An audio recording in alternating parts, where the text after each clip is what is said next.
दोस्तों, किसी ने बड़े कमाल की बात कही है कि इस दुनिया में कोई आपके हाथ से छीन कर ले जा सकता है, लेकिन आपके नसीब से छीन कर नहीं ले जा सकता। दोस्तों, आज की कहानी बड़ी विशेष और ज्ञानवर्धक है। उम्मीद करता हूं आप इसे पूरा सुनेंगे। नमस्कार दोस्तों, दिव्या शक्ति यूट्यूब चैनल में आपका दिल से स्वागत है। अपने वह नहीं होते जो तस्वीरों में साथ खड़े होते हैं। अपने तो वह होते हैं जो तकलीफों में साथ खड़े होते हैं। सबके दिलों का सांस अलग होता है। इस दुनिया में सबका व्यवहार अलग होता है। आंखें तो सबकी एक जैसी ही होती हैं, पर सबका देखने का अंदाज अलग होता है। लोग कहते हैं जिंदगी मिली है अपने हिसाब से जीने के लिए, लेकिन वही लोग सुबह होते ही किसी और के हिसाब से जीने चले जाते हैं। दिमाग कहता है कि लोगों के साथ वैसा ही व्यवहार करूं जैसा वह हमारे साथ करते हैं, लेकिन फिर दिल कहता है कि अगर हम भी उनके जैसे बन गए तो उनमें और हम में फर्क क्या रह जाएगा। हासिल कर एक मुकाम नया वक्त बदल जाता है। इंसान बदल जाते हैं। वक्त वक्त पर रिश्तों के अंदाज बदल जाते हैं। कभी कह दिया अपना तो कभी कर दिया पराया। दिन और रात की तरह पुराने समय की बात है। एक महान विद्वान ब्राह्मण थे जिसका नाम आचार्य त्रिपाठी था। आचार्य के परिवार में सिर्फ वह, उसकी पत्नी और उनका एक छोटा बेटा था। आचार्य का अधिकांश समय अध्ययन और लेखन में ही व्यतीत होता। उन्होंने कई महत्वपूर्ण पुस्तकें और ग्रंथों की रचना की थी, परंतु अपने लेखन और ज्ञान में इतने व्यस्त रहते थे कि अपने इकलौते पुत्र अर्पण पर ध्यान देने का समय ही नहीं मिल पाता था। एक दिन आचार्य की पत्नी ने उनसे कहा, क्या आपको अपने इकलौते पुत्र से कोई प्रेम ममता है या नहीं? पूरे दिन आप बस अध्ययन और लेखन में ही व्यतीत करते हैं। आचार्य ने उत्तर दिया, मेरे पास इन भावनाओं के लिए समय कहाँ है। आचार्य जी विद्वानों के बीच बहुत प्रतिष्ठित थे और राजा के दरबार में भी उनका बहुत सम्मान था। राजा ने कई बार उन्हें अपने दरबार में सलाहकार बनने के लिए अनुरोध किया था, लेकिन आचार्य हमेशा यह कहकर इनकार कर देते कि महाराज, आपकी सेवा में आने पर मुझे आपकी चापलूसी करनी पड़ेगी, जो मैं नहीं कर सकता। दूसरी तरफ उनका पुत्र अर्पण अपनी मां की अत्यधिक लाड़ प्यार में बिगड़ गया था। वह पाठशाला जाने की बजाय आवा लड़कों के साथ समय बिताने लगा। आचार्य जी अपने लेखन और अध्ययन में इतने व्यस्त रहते थे कि उन्हें अपने पुत्र की हरकतों का पता ही नहीं चलता था। अर्पण ने जुआ खेलना शुरू कर दिया और समय के साथ मदिरा पान भी करने लगा। उसकी संगत कुछ चोर उचक्के जैसे युवकों के साथ हो गई थी। एक दिन की बात है। अर्पण अपने चोर दोस्तों के साथ मंदिर में चोरी करने के लिए जाता है, और जब वह तीनों मंदिर में सौरी कर रहे थे, तभी एक पहरेदार ने उन तीनों को सौरी करते हुए पकड़ लिया और उसे पकड़कर सीधे राजा के पास ले गए और बोले, महाराज, यह लड़के मंदिर में चोरी करते हुए पकड़े गए हैं और इनमें से एक आचार्य जी का पुत्र अर्पण है। यह सुनकर राजा भी अचंभित रह गए कि ज्ञान और धर्म का उपदेश देने वाले आचार्य का पुत्र चोरी में लिप्त है। राजा ने तुरंत एक सैनिक को आचार्य जी के घर पर सूचना देने के लिए भेजा। सैनिक ने जाकर कहा, आचार्य जी, आपका बेटा राजमहल में है, उसे मंदिर में चोरी करते हुए पकड़ा गया है। यह सुनकर आचार्य जी ने कहा, ओह, यह क्या मेरे मुंह पर काली खपत लग गई। अब मैं किसी को क्या मुंह दिखाऊंगा। उनकी पत्नी ने कहा, महाराज आपका बहुत सम्मान करते हैं, आप चाहे तो उसे माफी मिल सकती है। आचार्य जी ने उत्तर दिया, नहीं, मैं एक अपराधी की सिफारिश कर नहीं करूंगा, यह भी एक अपराध है। उसकी पत्नी ने धमकी दी, अगर आप राजा के पास नहीं जाएंगे तो मैं अपनी जान दे दूंगी। इस प्रकार आचार्य जी ने अपने सिद्धांतों के आगे झुकने से इनकार कर दिया, और यही उनके व्यक्तित्व की महानता को दर्शाता है।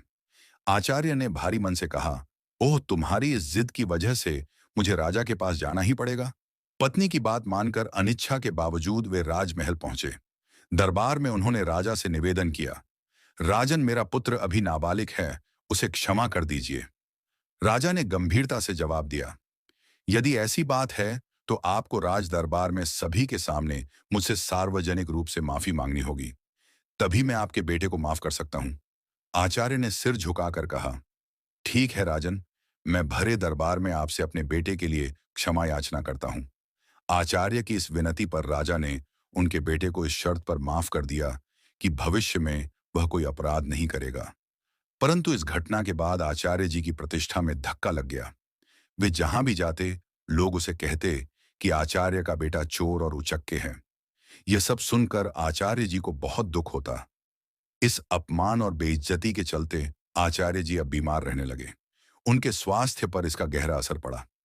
बेटा तो घर आ गया, लेकिन चोरी की उसकी आदत गई नहीं। उसने आचार्य जी की किताबें उठाकर बेचना शुरू कर दिया। एक दिन आचार्य जी ने पूछा, मेरी पुस्तकें कहाँ गई? तो बेटे ने लापरवाही से कहा, पिताजी मैंने घर का कूड़ा कचरा साफ कर दिया। आचार्य क्रोधित होकर बोले, अरे निकम्मे, तूने मेरा सर्वनाश कर दिया बेटा। उसे स्वर में बोला, आप तो हमेशा मुझे कोसते ही रहते हैं। मुझे लगा वह किताबें किसी काम की नहीं, इसलिए मैंने उसे बेच दिया।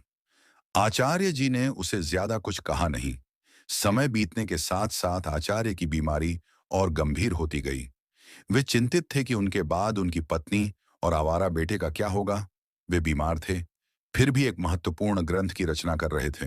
वे सोचते, मैं यह ग्रंथ पूरा करके ही मरूंगा। बीमारी के बावजूद वे दिन रात लिखते रहे और एक दिन उनका यह ग्रंथ पूरा हो गया। उन्होंने सोचा, मेरा ग्रंथ तो पूरा हो गया है, लगता है मेरे जीवन के दिन भी पूरे हो गए हैं। उस दिन उन्होंने अपने बेटे को पास बुलाया और कहा, बेटा अभी भी समय है, तुम संभल सकते हो, अपने आप को काबिल बना सकते हो। उन्होंने अपना लिखा हुआ ग्रंथ बेटे को देते हुए कहा, बेटा तुम्हारी बर्बादी मेरी ही लापरवाही का नतीजा है। यह अमूल्य ग्रंथ संभाल कर रखो, तुम्हें देने के लिए मेरे पास कुछ और नहीं है। अर्पण ने वह ग्रंथ की पोथी अपने पास रखी, परंतु मन ही मन वह सोच रहा था, मैं इस पोथी का क्या करूंगा? मुझे पढ़ना लिखना तो आता ही नहीं। अगर पिताजी ने कुछ पैसे देते तो बात भी थी। अगले दिन सुबह आचार्य का देहांत हो गया। उनकी मृत्यु के बाद उनके परिवार पर मानो दुखों का पहाड़ टूट पड़ा था। परंतु अर्पण को इस बात की कोई चिंता नहीं थी। वह तो अपने पिताजी के सामान में धन की तलाश करने लगा। पिताजी ने मेरे लिए एक कौड़ी भी नहीं छोड़ी। अर्पण निराश होकर बैठ गया। कुछ समय और बीता तो माँ बेटे की हालत इतनी खराब हो गई कि खाने के भी लाले पड़ने लगे। एक दिन माँ ने तंग आकर बेटे से कहा, बेटा कुछ काम धंधा करके लाओ, नहीं तो हम भूख मर जाएंगे। अर्पण ने उदास मन से जवाब दिया, माँ मुझ जैसे अनपढ़ और बदनाम को कौन का देगा? यह सुनकर माँ ने सोचा, क्यों ना मैं राजा के पास जाऊं। मेरे पति का राजा बहुत सम्मान करते थे, शायद वह हमारी मदद कर दे। यह सोचकर वह राज दरबार पहुंची और राजा से गुहार लगाई, महाराज हम भूखों मर रहे हैं, हमारी मदद कीजिए। राजा ने खड़े स्वर में कहा, क्या मदद? तुम्हारे पति को मैंने बहुत बार सलाहकार बनने के लिए अनुरोध किया था, लेकिन आचार्य हमेशा यह कहकर इनकार कर देते कि महाराज आपकी सेवा में आने पर मुझे आपकी चापलूसी करनी पड़ेगी, जो मैं नहीं कर सकता। राजा ने कहा, तुम्हारा बेटा अब कमाने लायक है, मैं तुम्हारी कोई मदद नहीं कर सकता। निराश होकर मां घर लौट आई। घर पहुंचकर अर्पण ने मां को अपने पिता की दी हुई पोथी दिखाते हुए पूछा, मां पिताजी ने यह पोथी मुझे क्यों दी? मां ने दुखी स्वर में कहा, बेटा यह तेरे पिता की ज्ञान की आखिरी निशानी है। अर्पण ने उस पोथी को पढ़ने की कोशिश की, पर वह उसके लिए काला अक्षर भैंस बराबर थी। कुछ सोचकर वह अपने पड़ोस के रामू काका के पास गया और बोला, रामू काका, आप तो पढ़े लिखे हैं, क्या आप मुझे इस पोथी का मतलब बता सकते हैं? रामू काका ने पोथी खोलकर देखा और बोले, इसमें तो बहुत कठिन श्लोक लिखे हैं, इनका अर्थ तो कोई महापंडित ही बता सकता है। अर्पण निराश होकर वापस लौट आया। उसने कई जगह काम ढूंढने की कोशिश की, पर अपनी बुरी छवि के कारण किसी ने उसे काम पर रखने से इनकार कर दिया। वह जहां भी जाता लोग उसे दुत्कार कर भगा देते थे। इस बीच उसकी मां भूख और बीमारी से कमजोर होती चली गई। अपनी मां की लाचारी और उसकी भूख को देखकर अर्पण ने खाने का इंतजाम करने की ठानी और घर से निकल पड़ा। चलते चलते उसकी नजर एक बगीचे पर पड़ी जिसमें फलों के पेड़ लगे हुए थे। उसे रहा ना गया और वह बगीचे के अंदर चला गया। अर्पण ने जल्दी से कुछ फल तोड़े, लेकिन तभी बगीचे का पहरेदार वहां आ गया। सहयोग से वह बगीचा महाराज का था। एक बार फिर अर्पण को पकड़कर महाराज के सामने पेश कर दिया गया। पहरेदार ने कहा, महाराज यह आपके बगीचे से फल चुरा रहा था। राजा ने गुस्से में कहा, अरे तुम्हारी अब तक आंखें नहीं खुली, तुमने फिर से चोरी की। अर्पण गिर गिर कर बोला, महाराज मैं कई दिनों से भूखा हूं। राजा ने कड़क आवाज में कहा, चुप हो जाओ, अगर तुम आचार्य के पुत्र ना होते तो तुम्हें सूली पर चढ़ा देता। तुम्हारी यही सजा है कि तुरंत मेरा राज्य छोड़ दो। वह बेचारा कह भी नहीं पाया कि वह भूख से लाचार है। राज्य से निकाले जाने की सजा पाकर जब बेचारा अर्पण घर लौटा तो उसकी मां की मृत्यु हो चुकी थी, क्योंकि कई दिनों से उसने कुछ नहीं खाया था और उसे हमेशा चिंता सताती रहती कि मेरे जाने के बाद मेरे बेटे का क्या होगा। दुखी मन से उसने अपनी मां का अंतिम संस्कार किया और राज्य छोड़ने का निश्चय कर लिया। अर्पण ने अपने पिता की दी हुई पोथी को संभालकर एक थैले में डाला और राज्य छोड़कर चल दिया। दोस्तों, जिंदगी के एहसास बदल जाते हैं। जब कोई हाथ और साथ दोनों ही छोड़ देता है, तब कुदरत कोई ना कोई उंगली पकड़ने वाला भेज देता है। मुस्कुरा कर चलते रहिए। मुंह पर कड़वा बोलने वाले कभी धोखा नहीं देते। डरना तो मीठा बोलने वालों से चाहिए, जो दिल में नफरत पालते हैं और समय के साथ बदल जाते हैं। नामुमकिन कुछ भी नहीं है। हम वह सब कर सकते हैं जो हम सोच सकते हैं, और वह सब सोच सकते हैं जो हमने कभी नहीं सोचा कि सब कुछ संभव है। हर कोई कहता है कि ईश्वर नजर नहीं आता। सच तो यह है कि जब संकट में कोई साथ नहीं देता, तो वही नजर आता है। सहारे इंसान को खोखला कर देते हैं और उम्मीदें कमजोर कर देती हैं। अपनी ताकत के बल पर जीना शुरू कीजिए। आपका खुद से अच्छा साथी और हमदर्द कोई और नहीं हो सकता। यकीन जानिए, अगर आप हारना सीख लेंगे, तो जीत रोती पीटती आप चली ही आएगी। वक्त आपका है। चाहो तो सोना बना लो, चाहो तो सोने में गुजार दो। अगर आप जानते हैं कि आप वाकई में सही हैं, तो लोगों को जो चाहे कहने दो। फिर पीठ पीछे आपकी बात चले भी तो घबराना मत, क्योंकि बात उन्हीं की होती है जिनमें कोई बात होती बढ़ते रहे। कदम बस मंजिल की ओर, कुछ मिले ना मिले, तजुर्बा तो नया होगा। भूमि पर फल के लिए श्रम सबको करना पड़ता है। परमात्मा सिर्फ लकीरें देता है, उसमें रंग हमको भरना पड़ता है। अर्पण चलते चलते वह एक घने जंगल में पहुंचा और सोचा, यही फूल फल खाकर गुजारा करूंगा। वह एक पेड़ के नीचे बैठ गया और अपने पिता की पोथी को खोलकर फिर से पढ़ने की कोशिश करने लगा। शायद इसमें छिपे ज्ञान से मेरे दुखों का अंत हो जाए। बेचैनी में वह पोथी के पन्ने पलट रहा, लेकिन उसे कुछ समझ नहीं आ रहा था। उसने सोचा कि काश मैं पढ़ पाता। पिताजी ने मरते वक्त कहा था कि यह ग्रंथ अमूल्य है। अचानक हवा का एक तेज झोंका आया और पोथी में से कुछ पन्ने उड़ गए। अर्पण ने उन पन्नों को पकड़ने की कोशिश की, पर वह असफल रहा। वह सोचने लगा, पता नहीं कितने पन्ने उड़ गए हैं। उसने पोथी को वापस बंद किया और आराम करने के लिए पेड़ के नीचे सो गया। उसी जंगल में एक युवराज शिकार खेलने के लिए भटक रहा था। हवा में उड़ता हुआ पोथी का एक पन्ना उसके हाथ लग गया। उसने उसे देखा और पढ़ने लगा। किसी ने सुंदर हस्तलिपि में संस्कृत का श्लोक लिखा है, किंतु मैं संस्कृत नहीं जानता। कुछ सोचकर युवराज ने वह पन्ना अपनी जेब में रख लिया और शिकार की तलाश में आगे बढ़ गया। तभी उसकी नजर एक हिरण पर पड़ी और वह उसका पीछा करने लगा। हिरण अपनी जान बचाने के लिए एक प्राचीन मंदिर की दिशा में भागा और युवराज उस प्राचीन मंदिर में दाखिल हो गया। जंगल के बीच में यह एक प्राचीन मंदिर था, जहां कुछ वनवासी पूजा कह रहे थे। उनका पुजारी कह रहा था, भाइयों, देवी को प्रसन्न करने के लिए हमें नौजवान युवक की बलि देनी होगी। तभी युवराज ने मंदिर में प्रवेश किया। वनवासियों ने उसे देखा और बोले, पुजारी जी, संयोग की बात है, युवक भी आ गया। क्यों ना इसी की बलि दे दी जाए। यह सुनकर युवराज सोच में पड़ गया। अगर मैंने इन्हें अपना असली परिचय दे दिया, तो यह मुझे अवश्य ही बलि पर चढ़ा देंगे, क्योंकि यह शत्रु देश के राजा का है। वनवासियों ने युवराज को रस्सी से बांध दिया। तब युवराज ने कहा, पुजारी जी, मैं एक नीच कुल की संतान हूं। मेरी बलि देने से देवी अपवित्र हो जाएंगी। पुजारी ने हंसते हुए सख्त स्वर में कहा, अरे, देवी को बलि चाहिए, उन्हें ऊंच नीच से कोई मतलब नहीं है। युवराज अपने जीवन से निराश हो गया और सोचने लगा, झूठ बोलकर भी मैं अपने प्राण नहीं बचा पा रहा हूं। जब उसे बलि के लिए लाया गया, तो उसने कहा, भाइयों, बलि पर चढ़ाने से पहले मैं अपनी एक अंतिम इच्छा पूरी करना चाहता हूं। मेरी जेब में एक भोजपत्र है। क्या कोई उसे पढ़कर उसका अर्थ बता सकता है? मेरी यही अंतिम इच्छा है। पुजारी ने कहा, अवश्य लाओ, मैं तुम्हें उसका अर्थ बताता हूं। पुजारी ने उस ग्रंथ के पन्ने को अपने हाथ में उठाया और कहने लगा, इस भोजपत्र पर 2 श्लोक अंकित हैं। पहले का अर्थ है, एक झूठ कई झूठों को जन्म देता है और झूठा व्यक्ति अंततः मुसीबत में फंस जाता है। दूसरे श्लोक का भावार्थ है, किसी के प्राण लेना सरल है, परंतु किसी को जीवन देना अत्यंत कठिन है। युवराज यह सुनकर फूट फूट कर रोने लगा। पुजारी ने उससे पूछा, तुम रो क्यों रहे हो? युवराज ने रोते हुए कहा, ये दोनों श्लोक मुझ पर ही चरित्रालु होते हैं। यह सुनकर वनवासियों को अपनी गलती का एहसास हुआ। उनमें से एक आगे बढ़कर बोला, पुजारी जी, यह युवक सच कह रहा है। हमें इसे जबरदस्ती बलि पर चढ़ाने का कोई अधिकार नहीं है। तब वनवासियों ने युवराज को मुक्त कर दिया। पुजारी ने कहा, जाओ नौजवान, इस श्लोक ने हमारी आंखें खोल दी हैं। हम आज के बाद देवी को किसी जीव की बलि नहीं चढ़ाएंगे। युवराज, जिसका नाम यंस था, उसने उनका धन्यवाद किया और महल की ओर चल दिया। लौटते समय वह विचारों में खोया हुआ था और सोच रहा था, ये भोजपत्र कितने अनमोल हैं। इन्होंने मेरे प्राण बचाए। हो सकता है ऐसे सुंदर उपदेशों वाले और भी पन्ने हों। महल वापस पहुंचकर युवराज ने अपने पिता के चरणों में प्रणाम किया और कहा, पिताजी, आपने मुझे शिकार खेलकर जीवों की हत्या करने से मना किया था।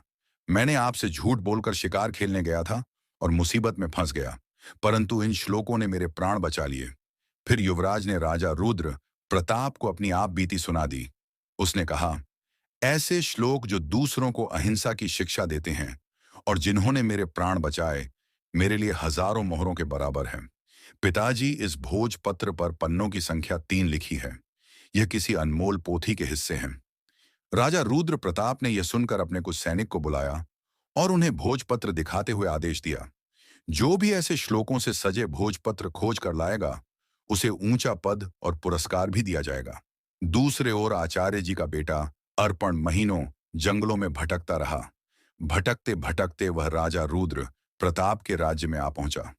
नगर में आकर भी उसने कई लोगों से सहायता मांगी, परंतु हर कोई उसे दुत्कार कर भगा देता था, क्योंकि इतने दिनों से भटकते भटकते अर्पण एक भिखारी जैसा दिखने लगा था। एक दिन की बात है, भूखा प्यासा अर्पण राजमहल की तरफ से निकल रहा था और उसे जोर की भूख लग रही थी। वह सोचने लगा कि अब भूख के मारे उसकी जान निकली जा रही है। तभी अचानक राजमहल की रसोई से खाने की महक उसकी नाक में आ गई। अनायास ही वह उस मोह सुगंध की ओर खींचता चला गया और सीधा रसोई घर में जा पहुंचा। वहां जाकर उसने रसोइये से कहा, भाई, मुझे 2 रोटी दे दो, बहुत भूखा हूं। रसोइये ने उसे दुत्कारते हुए कहा, जा भाग यहां से। लेकिन अर्पण की भूख इतनी बढ़ चुकी थी कि उसे सहन नहीं हो रही थी। उसने मौके का फायदा उठाकर रसोइये से नजरें बचाईं और 2-3 रोटियां उठाकर अपने थैले में डाल ली। दुर्भाग्य से रसोइये की नजर उस पर पड़ गई। उसने अर्पण का हाथ पकड़ लिया और गुस्से में बोला, अरे रोटी चोर, चल तुझे महाराज के सामने ले चलता हूं। अर्पण भूख के कारण चल भी नहीं पा रहा था और रसोइया उसे खींचता हुआ महाराज के पास ले गया और बोला, महाराज जी, ये भिखारी लड़का राजमहल की रसोई में घुस आया और यहां से रोटियां चुराई हैं। जो इसके थैले में है, महाराज ने सिपाहियों को आदेश दिया, इस भिखारी के थैले को उल्टा कर दिया जाए। एक सिपाही आगे बढ़ा और अर्पण का थैला छीना और उसे उल्टा कर दिया। थैले से रोटियों के साथ साथ वह ग्रंथ भी निकल आया जो अर्पण के पिता ने लिखा था। उसी समय युवराज भी वहां से गुजर रहे थे, तो ग्रंथ को देखते ही युवराज की आंखें चमक उठीं। उसने तुरंत ग्रंथ को उठा लिया और खुशी से चिल्ला उठा, अरे यह तो वही अनमोल पोथी है जिसकी हमें महीनों से तलाश थी। फिर युवराज ने अर्पण की ओर देखा और आदरपूर्वक अपने सिपाही को कहा, इस धनवान लड़के को सम्मान से बिठाया जाए। फिर उस लड़के को एक सिंहासन पर बैठाया गया। फिर युवराज ने पूछा, भाई, तुम्हारा नाम क्या है? लड़के ने कहा कि मेरा नाम अर्पण है। युवराज ने कहा कि इतनी अनमोल संपत्ति होने के बावजूद भी तुम भीख मांग रहे हो। मैं इस पोथी के लिए तुम्हें 5,000 स्वर्ण मुद्राएं देने को तैयार हूं। अर्पण यह सुनकर एकदम असंत रह गया और बोला, क्या कहा? 5,000 स्वर्ण मुद्राएं कम नहीं है महाराज। मैं सोच रहा था कि लाखों की संपत्ति रखते हुए भी मैं भूखा मर रहा था। फिर उसने कहा, मित्र, इस पोथी के वचनों ने सदा मुझे पतन के गड्ढे में गिरने से बचाया है और मेरे प्राणों की रक्षा की है, लेकिन मेरी आंखें बार बार ठोकर खाकर भी नहीं खुली। युवराज ने पोथी खोली और अर्पण को पहले और दूसरे पन्ने की श्लोक सुनाने लगा। उसने लिखा था कि अविद्या सारे कपटों की जननी है और संकटों में ही अपने और पराई की पहचान होती है। अर्पण ने कहा, सचमुच अविद्या ने ही मुझे दर दर का भिखारी बना दिया। अगर मैंने बचपन में ही विद्या ग्रहण की होती तो आज मैं भी अपने पिता की तरह एक विद्वान होता। युवराज ने कहा, भाई अर्पण, अपनी पोथी का यह मूल्य स्वीकार करो। और यह कहते हुए उसने स्वर्ण मुद्राओं की थैली अर्पण को थमा दी। अर्पण ने थैली को हाथ में लेते हुए कहा, अब मैं धन का बोझ कहां उठाता फिरूं? इस धन को मैं गरीब बच्चों की अविद्या दूर करने के लिए लगाऊंगा। युवराज ने कहा, मित्र, अब तुम एक भिखारी नहीं रहे, तुम तो अब महान धनवान हो गए हो। अर्पण सोच रहा था, काश ये समझ मुझे बचपन में ही आ गई होती तो शायद मेरे माता पिता आज यहाँ होते। इसके बाद अर्पण ने वह धन ग्रहण किया और उसने उस धन से गरीब बच्चों के लिए एक पाठशाला बनवाई और खुद भी विद्या प्राप्त करने लगा। दोस्तों, किसी ने बड़े कमाल की बात कही है कि हौसला ना, हार गिरकर ए मुसाफिर, अगर दर्द यहां मिला है तो दवा भी यहीं मिलेगी। दोस्तों, जीवन में जो होना है वह होकर रहेगा। यह कहानी सिखाती है कि अगर आपकी बुराइयां आप पर हावी हो गई तो आपका अंत निश्चित है। इसलिए बुराइयों को अपने ऊपर हावी मत होने दो। इस कहानी को सुनने के लिए धन्यवाद।